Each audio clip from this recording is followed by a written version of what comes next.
things I would do if I was her right now, or her PR specialist, or her brand specialist. Yo, I hate to be the one that says it just get tricky. In the words of Bongani from Malaika, Khotata.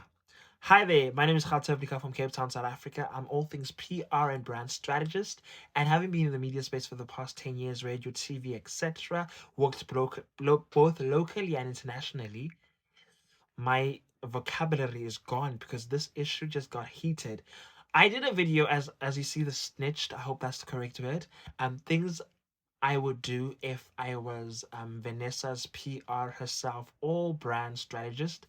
And from the look of things, child, she didn't do 99% of them and she chose to stay. And the other side, the cons of what I said, if she decided to stay, are starting to rise. And it's starting to low-key say, I was right. But guess what? Let's go into it. So, new developments on the story in the last 24 hours, depending when you've watched, 24 hours, 48 hours, 64 hours, a week later, I don't know. Right, with just a couple of days before Miss South Africa, Home Affairs and the Department of Arts and Culture released Iska Wasendaba regarding Vanessa's background in terms of her being South African or not, and regarding her mom being involved in some illegal identity theft, identity fraud that could result into some non so nice things. So remember, if you remember what I said, let's go back to the video you just watched. Please tell me you watched it for context, because if you haven't watched it, you're not gonna understand. I'm not being sassy or anything. I said in the video, my suggestion from a PR and brand perspective, this was Thursday, I believe, Thursday, that my suggestion would be for her to step down and use the current hype and attention that's on her for a long-term investment brand strategy in terms of she could she could capitalize more on this from her own personal brand for her own thing rather than winning Miss South Africa. And if you remember, I asked the first question I asked in this video that we need to understand something. In 2024, what is the reason for someone winning a competition or a pageantry or Miss South Africa? And I said it isn't the same like 10 years, 14 years, 25 years ago, where it was a situation of Miss Soweto, you win a certificate or like a thing or a crown and you put it on top of your fridge and you tell your neighbors and friends and the school knows that you are Miss Soweto and that's it. No, it's to build a brand. The end goal is to build something that is longevity, that's big, that connects you to different rooms that you might not have access to, and because it's a women led empowerment kind of situation, to be the voice and to be all of that kind of thing. But I also said then, the what you receive on Miss SA is a short-term thing, because during the time you're under Miss SA, you're an ambassador for them and you don't own anything really. Like, they control you, and then a year after, the apartment they gave you, they take it back, and then you are free now to go and to do whatever you want to do. And I said, remember, I asked a question. I said many of you don't even remember your previous Miss South Africans. In fact, even the current one. The only Miss South African you probably guys will remember is who? Zozibini. And the reason also you remember Zozibini pretty well, sorry for that.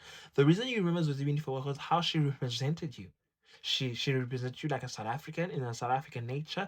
You could see yourself in her. And the big conversation that has been on social media from South Africans who are upset and rattled regarding to this situation was, ma'am over here doesn't represent a typical South African. And I did say on my X, before I did the whole video, as a citizen, because I had written about my thoughts as a citizen, a South African citizen, and then I did the brand video. As a South African citizen, I spoke about how I understand where South Africans are coming from, which we should understand, guys, because foreign nationals and immigrants and illegal immigrants have done not so nice things in the country, and that should be recognized. I mean, people's grievances should be recognized. Just because we're all about one Africa doesn't mean we should gaslight other people. Second of all, also, was half because almost so many people in my comments in this video on YouTube on different platforms that I posted said it was so sad that she wants to be Miss South Africa, where Miss South Africa, I even forgot about that Miss South Africa goes into streets, communities, schools, and with so much hate that she's receiving, and also how there's an outcry that she doesn't represent South Africans, she might not have the best most year of Miss South Africa if she wins. So why would she still remain? But also I then said the cons are, due to everything that's going on, she might dig herself a grave, which clearly girl was like, and girl and her friends were like, yes, let's go to the grave, rest in peace. Because guess what happened? I said with the video that was I said in the video, whether she posted it or someone posted, I don't remember where the origin of the video came from, where she had a celebration party with a group of Nigerians, right?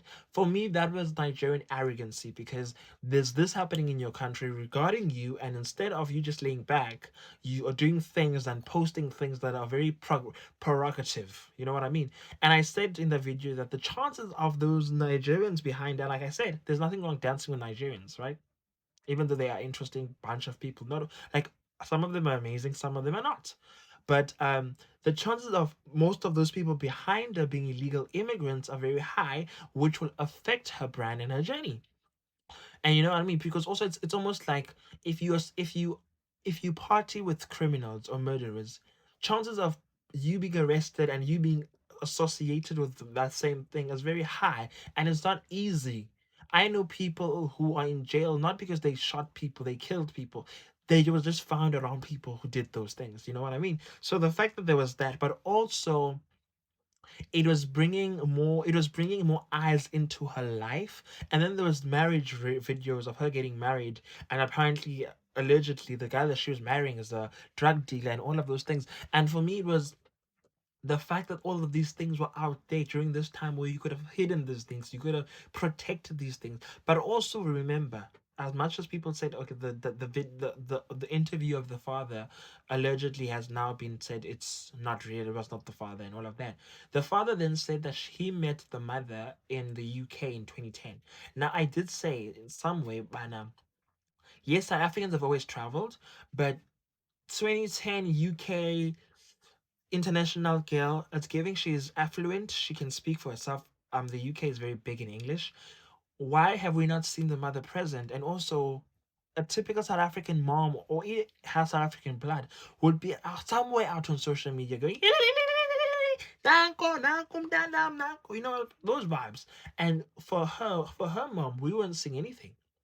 You know what I mean? And when I posted my thoughts, I had tagged her, in fact, right? Because I was very much, girl, I'm not against you. Girl, I am just from a PR perspective, but also from a South African perspective, I get both sides. You know what I mean? And girl was only resharing things that were for her. Now I'm not saying she should have reshared my thing, but I mean maybe she should have listened. But now the thing is this, now the government, Home Affairs, and Art and Culture has discovered identity fraud.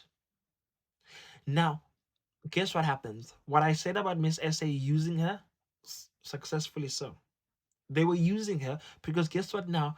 Now the attention is no longer on Miss South Africa in terms of she might get removed, but the hype that Miss South Africa needed for the big day, which is a couple of days, they've received.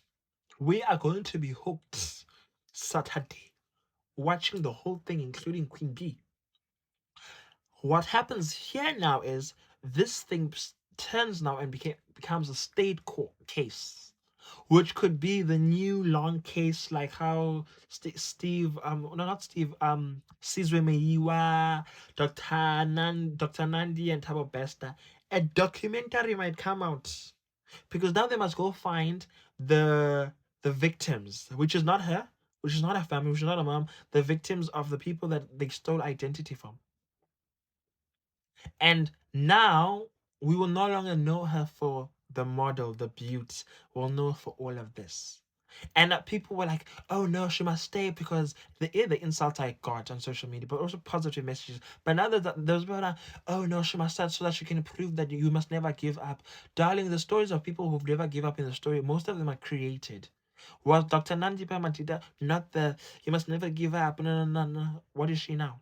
But anyway, follow me on social media. Let's talk. What do you think about this whole situation? Do watch the previous video so you have clarity on what I'm saying here. Don't come for me. Till next time, stay safe. God bless.